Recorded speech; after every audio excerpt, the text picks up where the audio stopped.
Well, thank you all for joining us today for the Research Poster Creation Workshop. We have David Ramos Candelas, a Multimedia and Design Specialist in Research and Education with UNLV Libraries, here to present on this topic today.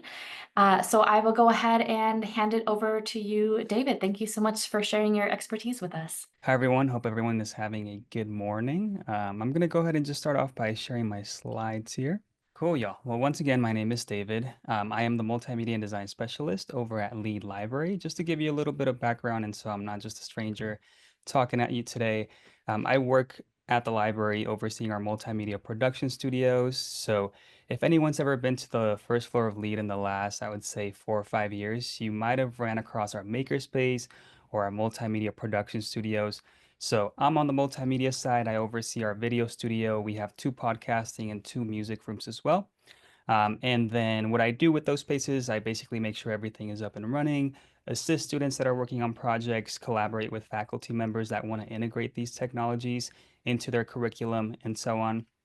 And as an adjacent to my services, I also provide some support for research poster design, infographic design, a little bit of photography. So if you ever have any questions or want to use these services that we offer for multimedia related needs, feel free to always reach out to me and I'm always happy to help. But today we're here to talk about research posters. I know that you all have a research poster session coming up soon. So the way that we're going to approach the next 50 minutes or so of this content is I always like to approach my workshops with practical tips that you can walk away and apply to your design process or whatever task you have at hand. So we're going to go ahead and dive into that. This is the agenda. The meat and potatoes of the presentation really is going to be breaking down the elements of a poster. So from things like poster layout, color selection, font styles, all that good stuff, and giving you sort of the best practices around those different elements. I'm a big fan of including reference points or examples. So I'll be sprinkling in some of that throughout the presentation. And then I will also be sharing some useful resources to help you like find color palettes and different things like that. So yeah, that's sort of the game plan. If at any point you have questions, feel free to drop them in the chat. I will periodically check in as well. And at that point, it's also okay if you want to just unmute and ask a question. So let's go ahead and get started. Real quickly, I'm not going to sit here and give you the definition and history of research posters. I'm just simply going to give you some helpful mindsets and that I like to keep in mind and I always share with people when I'm helping them design their poster. So a poster should simply be a communication piece. At the end of the day, you are just taking a message and relaying that over to an audience like any other printed material or project. The unique thing about a research poster is that you can't take all of the research you've been working on, which, typically you can fit on 10, 20, 30 pages on a Word document. But with a research poster, you're limited, right? So you have to be mindful about what pieces of information you want to include on the poster and be selective, right? Um, the second thing that I always like to share with folks is that a research poster is kind of an advertisement in a way. It's maybe not as simple as a sign or, say, a billboard, since you usually will include more text on a research poster than one of those other materials. But you do want to take advantage of visual aids like color and the types of images or graphs that you add to your poster, the way you organize things, and the visual hierarchy. So, like, how big is your title versus your smaller text or your images, so that there's this sort of balance that one not only brings in attention from your audience, but two isn't distracting and is still in some way helping you communicate that message. Again, going back to that idea that the poster is simply a communication piece. Um, Lastly, I always like to share this with folks as well. A poster is also a visual learning object. And what we mean by that is that you should approach the research poster design process in a way where your goal is to have anyone who approaches your poster, whether it's a standalone poster or you presenting in front of it, they should be able to walk away with some new piece of information or having learned something. That will, again, kind of reinforce this idea of you taking the time to go through your content, going through your research, figuring out how you can condense it to make it a more approachable message instead of trying to fit all that information that you worked on, which, you know, you probably dedicated a lot of effort to. But when you get to this point, it's not about cramming it all in. It's about being selective, sort of this, what's the word? Reductive process, and that might not even be a real word. I couldn't think of the word there. But uh, on the other hand, what a research poster should not be is a place to copy and paste. I see this quite a lot. So I actually work next door to the colleague that oversees the printing service over at Lead Library, and I still see a lot of people just kind of copying and pasting. It tends to look sloppy because sometimes people don't take the time to even match the fonts and the sizes. But secondly, if you're just simply copying and pasting, odds are you're not really taking the time to, again, condense your message and make it approachable for a wider audience. Now, I'm not sure who your audience will be for this poster session, so that might be something that you want to investigate on your own time. But yeah, copying and pasting is definitely not a good approach to the poster. You, again, want to take your time to think about how to strategically condense your info, figure out what the two or three most important pieces of info to your poster are, and then figuring out a visually appealing way of communicating that through the poster. And of course, that's what we're going to get into after this slide. Copying and pasting will lead to a wall of text style poster, uh, basically meaning that there's just too much text on your poster and it'll resemble something like a newspaper article or magazine article. And it's not going to be very appealing. It's not going to be very welcoming. Again, kind of increasing the barrier of people approaching your poster and walking away having learned something. And then lastly, related more to logistics, uh, a poster isn't something that you want to throw together the day before it is due or the day before the deadline to send it in for free printing or something like that. Um, the printing process can bring out a lot of mistakes or errors that you might have not caught originally. So formatting errors, like to give you an idea, a research poster traditionally will be anywhere between like 48 inches by 36 inches uh, or similar dimensions. So that's a very large document, right? A lot of times, if you have little to no experience designing something like this, you might just start putting something together in PowerPoint or Google Slides without taking into consideration the size requirements for your poster. And then when you go to send that file to the print shop, um, they will let you know that it's not the correct dimensions. And then you'll have to sort of redesign everything from scratch because now you have to enlarge everything to make sure it fits on this new enlarged canvas. So little details like that, or sometimes even just like your text being too close to the border. Um, so to avoid being in those super stressful last minute situations, highly recommend sending in your posters ahead of time or just giving yourself that flexibility. Um, and just to also be honest with like the return time on printing requests here on campus, at least for the library, it usually takes anywhere between 2 to 3 days to process a printing request. Now, I'm not sure if y'all will be printing through us or another print shop on campus, but usually it's the same deal. Everyone has limited hours and they require at least a day or two to print your posters. So just some really helpful starters here before we dive into the elements of a poster, but are there any questions before we get into some examples here? All right, so let's start off with this example. Go ahead and just browse through this poster, and in the chat, go ahead and let me know what you think about this poster. What do you like? What do you dislike? Anything that you love about it or hate about it? And then we'll have a little discussion. Overabundance of infographics. Yes, I can see where you're coming from with that. Don't know what to focus on. Yeah, you're kind of getting exactly at like the main thing I like to pinpoint here. Let's see what else folks are saying. Too much information. Yeah, there's kind of a lot going on. Cool. It seems like y'all are on the right track here. My ADHD can't handle that. Yeah, there's a lot going on. And someone pointed out that it is a little bit. Oh, what was the comment that they said? Don't know what to focus on. Yeah, so um, I always like to point out the way that this person went about organizing their information on the poster. Um, If you look at the poster, the title is kind of off to the left, center left. Traditionally, we are used to seeing titles at the very top or at least in the very center. So that already kind of adds this sort of confusion to the way we approach the poster because let's go through this as if we were actually reading it, right? Let's say we start at the title. After the title, then what do we read?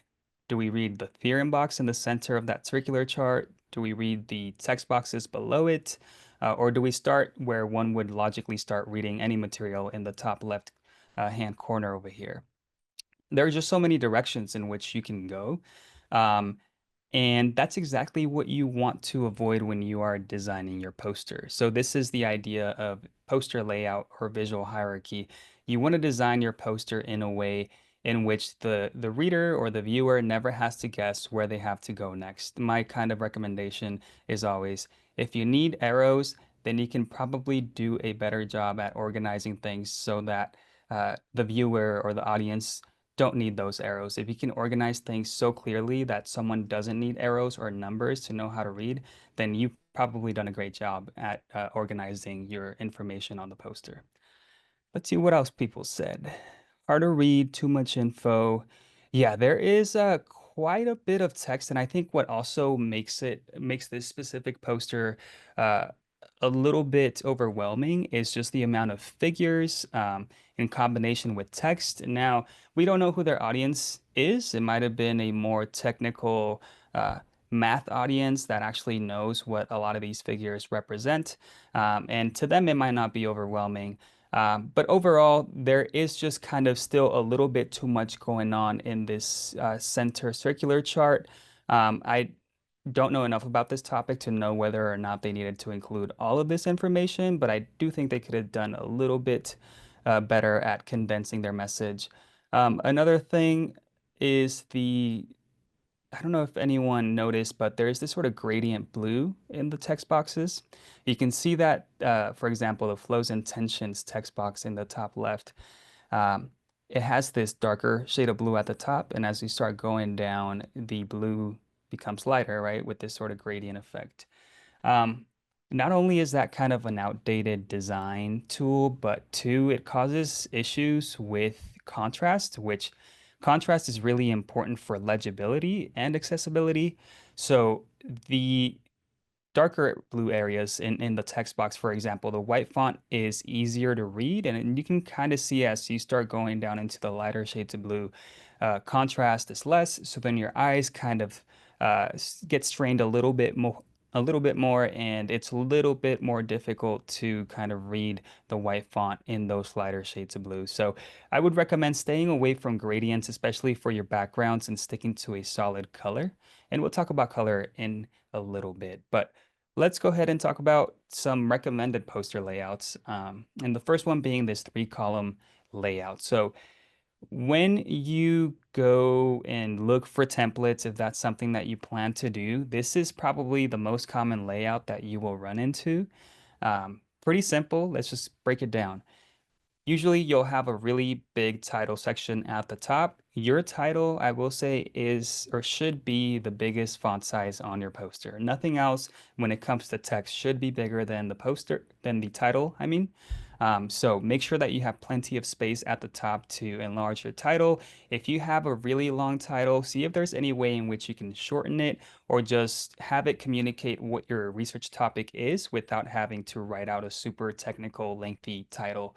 Again, that'll give you the flexibility of being able to um, enlarge the size of that text. Right below it, you'll usually have the names of the researchers, and then a lot of people like to introduce or include their university logo. You can see that I included the university libraries logo there. Those are available on the website. If you just Google UNLV logos, there's an official UNLV folder where you can download them for each of the colleges. And if you end up doing that, I recommend downloading the PNG file, not the JPEG. The PNG file will basically not have a white background, clear background, so you can lay that over any visual and not have that messy white box in the background.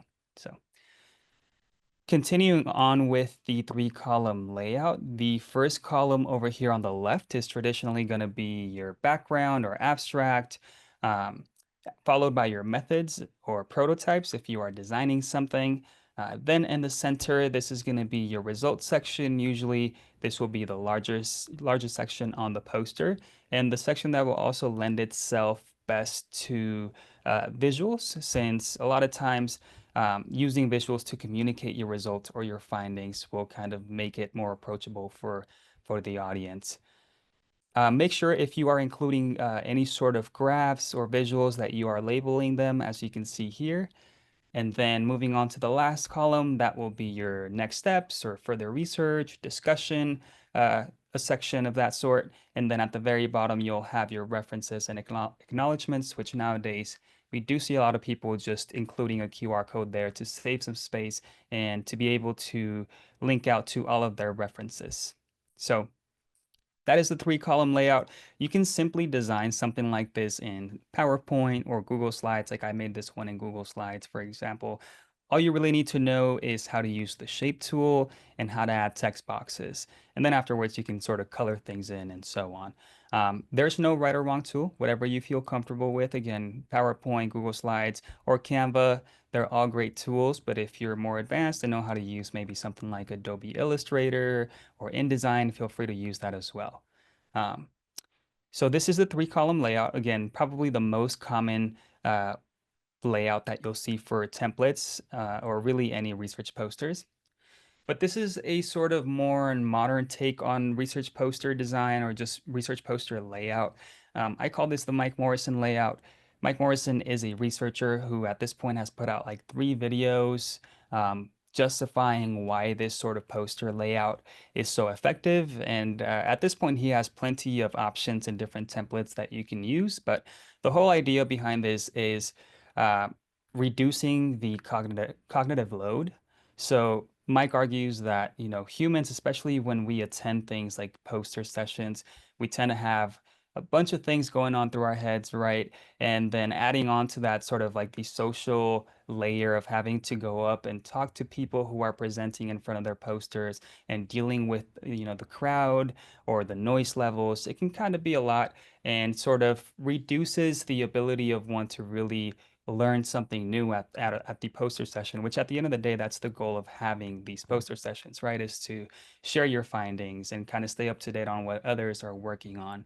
So to kind of combat that, Mike argues that having this huge block of negative space in the center to just insert your main finding will do a couple things. One, it'll quickly communicate your main finding or the one message that you want people to walk away with after they read your poster, making it a lot easier to learn something. And again, making it just more approachable, less scary for people. Like if they saw a very text heavy poster, they're less likely to approach that than something like this. Um, the useful thing is on the side, you have these 2 columns where you can still insert your main sections.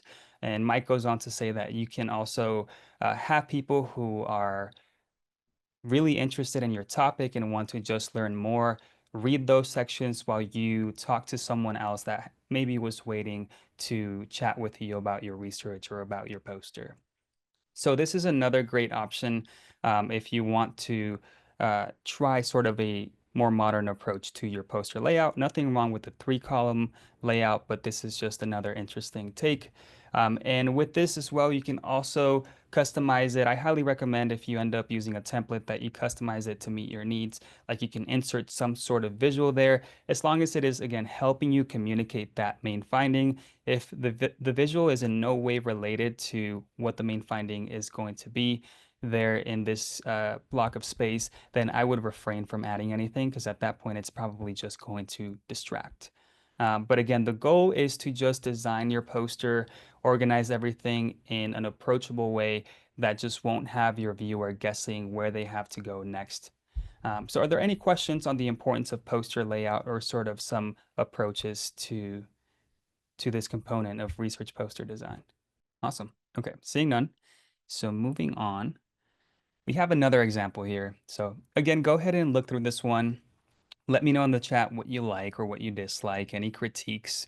or anything that you might like, and we'll have a little discussion again. Wall of text, yes, tiny font. This is the wall of text example that I mentioned earlier. So yes, overwhelming. Yeah, and if you kind of look at this, it almost resembles like what I mentioned earlier about the newspaper article format with these really long columns of text. Yeah, it looks like they copied and pasted exactly. So again, this is what you should not be doing with your poster, just copying and pasting sections. And it's kind of confusing because if you look at the results section, they did take the time to list their results in bullet points. I don't know why they didn't do that for some of their other sections, but that would have been really helpful. Let's see what else is going on in the chat. Title is very small, yes. This title, as you can see, is not the biggest font size on the poster. Um, Part of that might be because it's a really long title, but they could have still used their space more effectively. The Hunter City University of New York logo shouldn't be the biggest thing on the poster. I think that's what a lot of us might gravitate towards when we're walking by a poster like this, especially since they're using a different color, kind of like draws your attention to it. But they should have shrunk that down and used the space around it to enlarge the size of their title. And again, they might have even been able to shorten the length of their title so that it's a little bit easier to make sense of it and for people to realize what this poster is about. Yeah, someone said that they do like the organization of the poster. Yes, this is following a pretty clear three-column layout, so at least they did get that part right. Um, let's see here. Someone thought the title was Hunter. Yeah, and yeah, someone caught the gradients again. Thank you. So they are using a gradient that is going from a really light blue, if you look up, for example, at the discussion section on the right, and it goes to a darker blue. Again, kind of creating just inconsistent contrast, and it's a little unpleasant or unpleasant to the eyes. So again, stick to solid colors, and you will not have to worry about that issue. Yeah, so just a few more critiques. This poster is about lemurs, and if you were walking by this poster, at least for me, I wouldn't know that it's about lemurs until I probably got really close to it and started seeing some of the images there in the introduction, or maybe catching the lemur here in the center. And part of that, again, is because their title is so small. Um, Try to make it so that within the first 2 to 5 seconds that someone glances at your poster, they instantly know, okay, I know what that poster is about. And someone is um, just able to make that decision of whether or not they want to approach you and learn more about it quicker. So again, just making small adjustments like the title size, making some of these lemur images bigger, and again, that might be something that they would have been able to do if they would have included less text, because then that would have given them more space to kind of enlarge some of those other visual elements. Um, but yeah, great comments here. I like that everyone kind of pointed out some things that they did right, and then a lot of things that they could have improved upon. But yeah, overall, again, pretty clear layout. Could have worked a little bit more on just the visual hierarchy of their visual components here and just the overall text heaviness. So that will lead us into the next component of research poster design that I want to talk about, which is color. Um, Color is probably one of those areas that folks tend to overthink quite a bit. And we're not going to get into color theory or any of that. We're going to keep it simple, just giving you some solid recommendations that you can follow when you are choosing your colors. The first thing I would like to warn you about are saturated colors. Those are the colors that you can see pointed to there inside of that red box. So those a lot of times will be like the default colors you will see, or like if you grew up playing around with Microsoft Paint, you might remember these being kind of like the default colors. So the problem with saturated colors is that it can be difficult to create contrast with them. I highly recommend staying away from using these for your background color. Um, Usually it's a little bit easier to use a lighter shade for your background, and then contrasting using a darker shade for, say, like your subheadings or other text boxes, little details throughout your poster. to sort of create the contrast there, but not getting in the way to where it's going to be difficult to read any text that you lay over your background. So with the amount of colors, that's a question that tends to come up as well, is like, does my poster need to be super colorful or not? Um, 3 to 5 colors is a good rule of thumb. You don't want to go over 5 colors. Usually after that, things start looking a little bit messy, but the 3 main colors that you should have on your poster are going to be your dominant color. So that's going to be just the color that you see most prominently on your design. Usually, yeah, like your background color will be your dominant. Then you have your supporting color. That's going to be the one that you use for, say, like your subheadings or to kind of create that contrast that we were talking about earlier. And then you're going to have your accent color, which is going to be used very sparingly to just sort of bring in the viewer's attention to specific points on your poster that you deem very important. So if there's like a really key figure that you want people to look at, then you can use this accent color to kind of bring attention towards that area. And that's where you can incorporate some of these saturated colors. So it's not like you can't use them at all, but just use them very sparingly. And by having it be your accent color, you'll guarantee that you're using it strategically as well. Um, my tip, if you're struggling to find like a color that kind of matches the vibe of your research, um, find the one color that you think best represents your ideas or your research or the way you want to present it even, and use that one color to kind of build the rest of your palette. So I'll give you an example. I'm going to go ahead and back out of presentation mode here. So this is just a shape that I created in Google Slides. And if you select the shape, you can change the fill color of any shape in Slides. So we're going to come up to the fill color tool up here. And let's say you were doing your research on water or something that, related to the color blue, and this was your starting color. So, okay, we selected our first color. What you would want to do is then grab the hex code for that color that you plan to use as sort of like your foundation. And in Google Slides, you can click this little plus sign to add a custom color.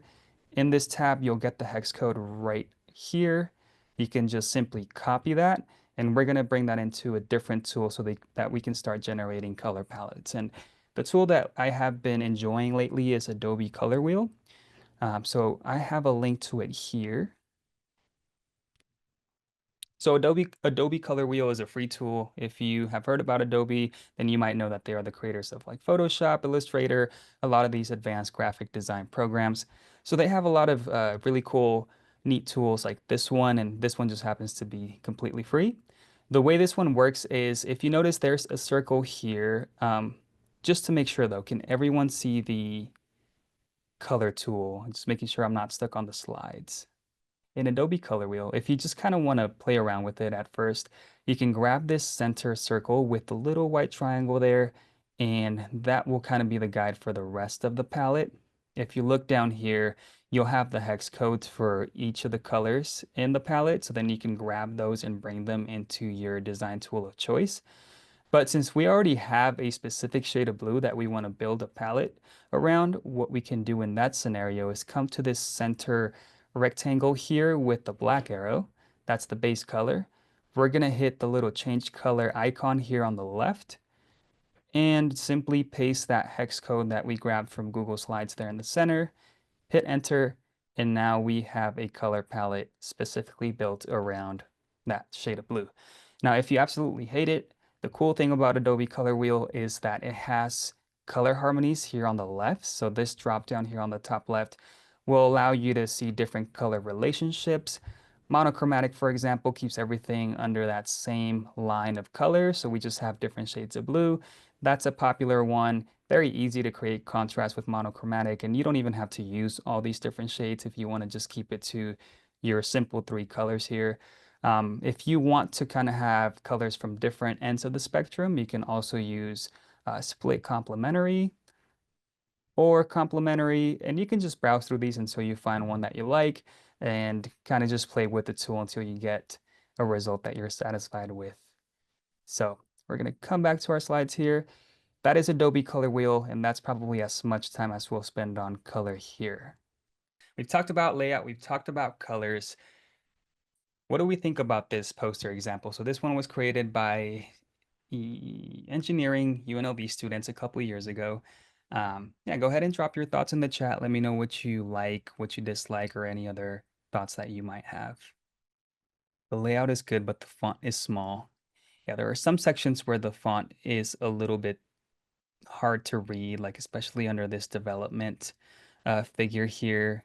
I know what it's about. Yeah, this one, they did a really good job at kind of making it clear what the poster is about through the use of visuals and an appropriately sized title with a little logo on the side there to kind of hint what the whole theme here is.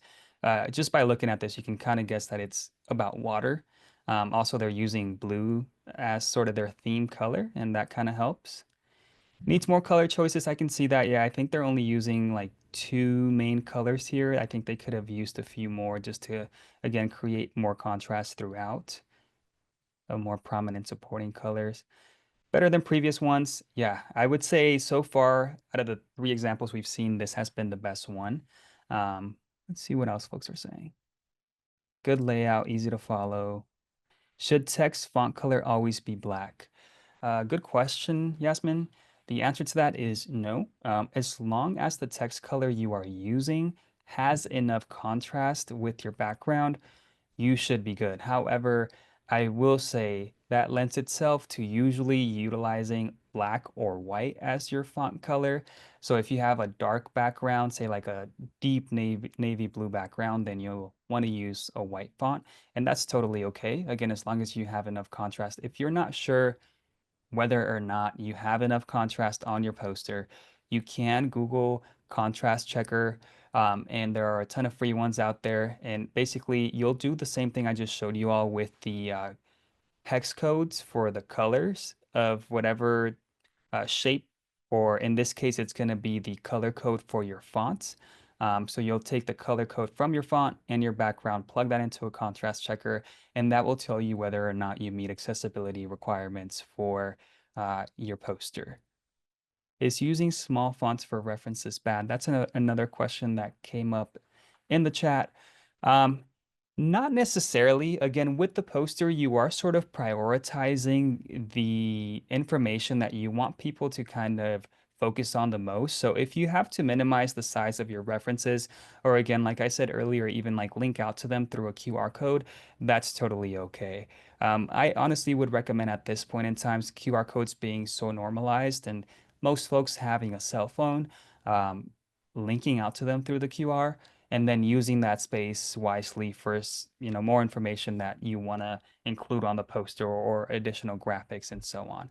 But yeah, it shouldn't be a problem if you are using a smaller font for references, since usually that's not going to be something that people will prioritize to learn what your research is about, if that makes sense.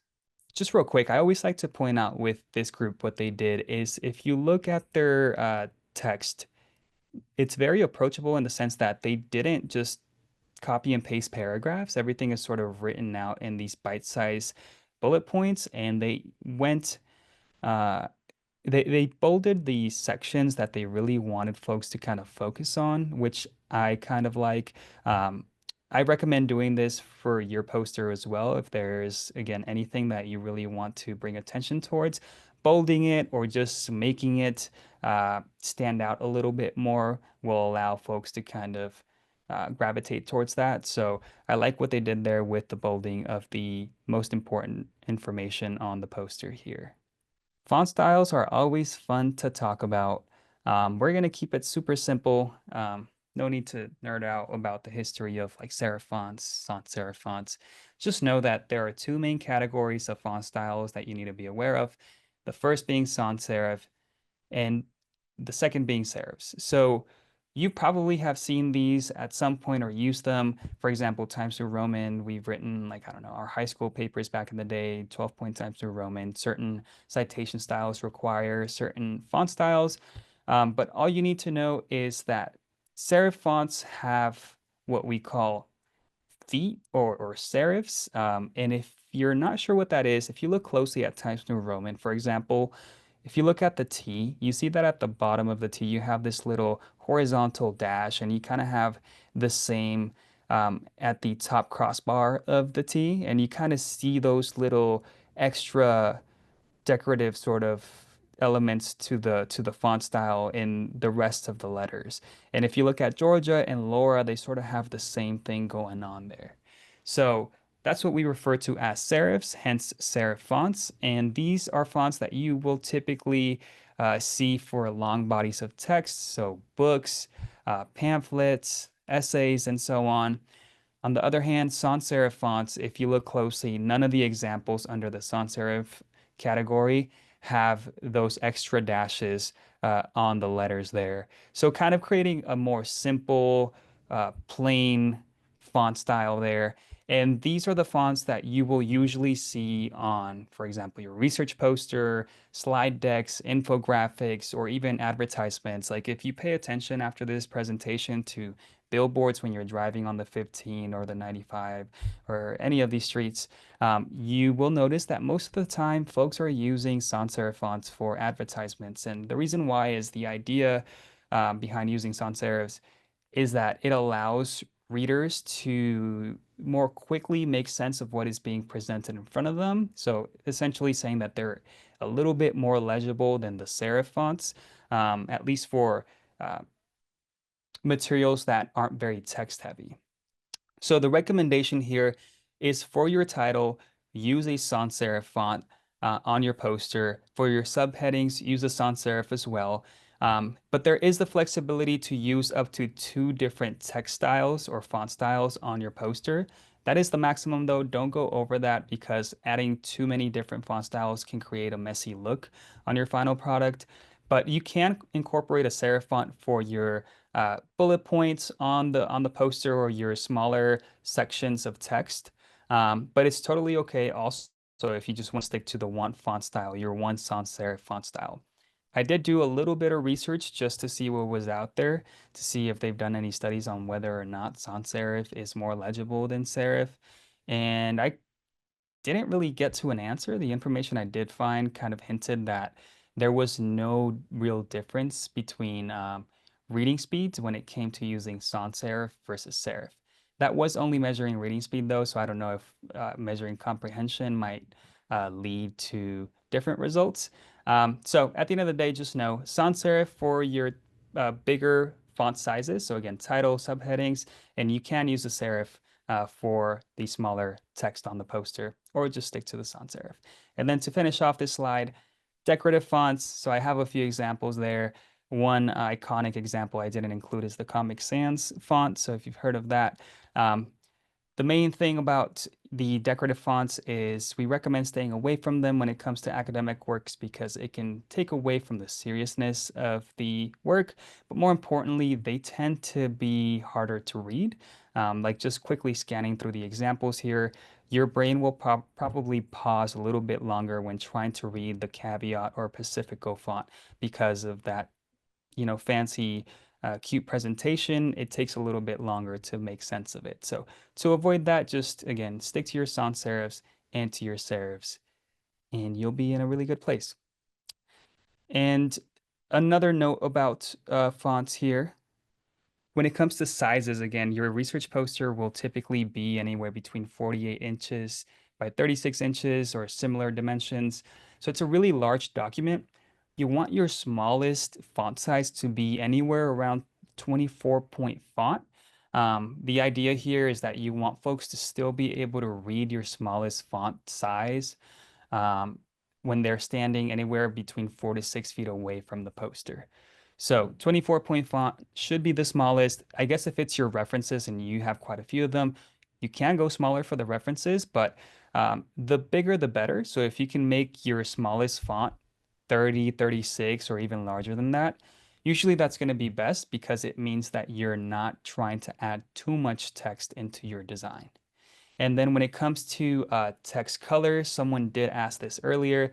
Should it always be black or should it always be a certain color?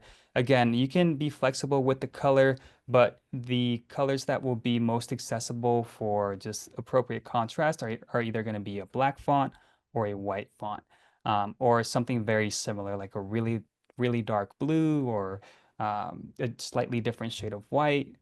But just make sure that you are prioritizing legibility and contrast. And if you feel like folks are having to squint to read your poster or you're having to squint as you're designing it, then I would try a different color combination. And if you want to just play it safe, yes, go with a black font and a light colored background or a white colored font and a darker colored background. Images and charts. So pretty simple with these. I kind of mentioned it earlier in the first couple slides, but when it comes to adding images or charts, don't just add them to fill up space. A lot of us might have a bad habit that we picked up on when we first started learning PowerPoint in like elementary school to just fill things up with clip art. That is not what you want to do with your research poster. The rule of thumb here is if it is not helping you convey your message in some way, then don't include it because odds are at that point it's just distracting or not really adding any value to your design. And it's okay to have negative space. Um, when you're selecting images as well, don't go with an image that is distracting or outdated. So just I have a little example there. If you were for some reason including an image of a computer or modern computers, um, because it's related to your research, then you would want to go with something simple like the image you see there in the top, some sort of icon instead of having like a vintage 90s computer that again, it's not really going to match with sort of the seriousness of academic works. So keep it simple. Again, only add it if it is going to add some sort of value to the poster or help you communicate. And then for charts, same idea. The thing with charts is a lot of times folks just want to insert like the auto-generated charts that they created in Excel. And oftentimes those charts don't tend to be very easy to read or very accessible to a wide audience, especially if it's a really complicated like line graph with just a very intense data set.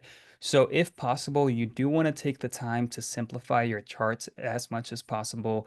Um, Canva, for example, has a great chart generator that gives you options to even like change the colors of your chart so that it can sort of match the overall color palette that you may already have going on in your poster. So take your time with the charts as well. Don't just add them again to make it look like you have some sort of visual in your results section. Again, if it's not really helping you communicate some part of your poster, then you're better off without it. But if, say, you have a really complicated data set that you can simplify down into two or three really simple statistics or percentages, then that might be the way to go. And again, that's just going to make it a lot easier for folks to make sense of it. And without having to include now this huge chart, you can then make those figures large and kind of make it easier to bring attention to that part of your poster. Now let's go ahead and critique one last poster here. This is another poster made by engineering UNLV students. Yes, we did get permissions from all these students to share their posters, but go ahead and share in the chat one last time what we think about this. Is there anything that you think they could have changed? Anything that you think they did a good job with? We'll go ahead and discuss one last time and check in for questions. Easy to understand. Thank you. Yeah, I think this is one of the better poster examples. Sometimes folks do think it's a little bit text heavy, which I can agree with, or a little messy. But overall, the layout that they're using here is pretty straightforward. Again, another three-column example, just filled with a lot of useful graphs or graphics, visual aids that I think are pretty easy to follow and understand. Maybe too close together. Yeah, that's exactly what I was mentioning earlier. I think they could have used a little bit more negative space, and maybe just cut a few of these visuals here, like in the resulting conclusion. I think maybe they could have used like one or two visuals to communicate their results instead of all four. But let's see what else folks are saying. The QR codes for the authors is a good idea. Yes, and if you notice, it is linking out to their LinkedIn. That's another thing I didn't mention earlier. A lot of times these poster sessions can be a great way to network with folks. You never know what sort of relationships might come about. So uh, connecting with folks by sharing your LinkedIn or things like that is never a bad idea. All the fonts are the same, and they bolded the most important things as well. Yeah, this group also kind of did the same thing that the other group did with the previous poster, where they're sort of bolding just the most important bits of information through their small sections of text here. You can see that also with all of their visuals, everything is clearly labeled. So even for someone that is not an engineer, they can sort of make sense of what this, for example, mechanical design is. Each part is clearly labeled there. What font are the headings? So this looks like a sans serif font, but almost has like this computer code look to it. I'm not entirely sure what the font name of this is, but it looks like a sans serif here. So in case any questions do come up or you want to sit down with me, oh, let's see, how much does it cost to print again?